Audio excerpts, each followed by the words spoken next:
Will the property cash flow? Finding properties with that sweet combo of appreciation potential and cash flow is tough. It's like hunting for a needle in a haystack, but the trick is deals are everywhere if you can make them yourself.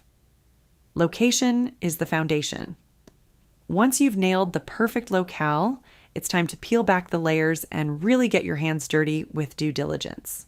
I get it. This part can feel a bit overwhelming. But trust me, putting in the work upfront can save you a ton of money and make your exit strategy smoother and potentially much more profitable too. Plus, this investigation helps you figure out how hands-on you want to be with your property. So, what makes a property ripe for appreciation and cash flow?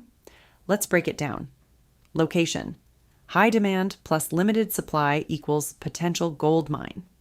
Positive cash flow. If it's not paying for itself and then some, why bother? Strong, diverse local economy. Don't put all your eggs in one basket. Low vacancy rates. Empty properties are like money pits with doors.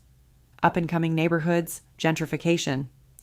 Get in early while the neighborhood is being cleaned up and reap the rewards later. Some neighborhoods may be rougher than others, so if you ever feel unsafe, be sure to bring someone with you while investigating or skip it if it's too bad. Good condition, well-maintained properties attract quality tenants. And here's a pro tip. Always dig deeper. Low property taxes sound great, but make sure there aren't any hidden charges lurking in the shadows. Ask your realtor and other local investors to find out what's happening in that particular neighborhood.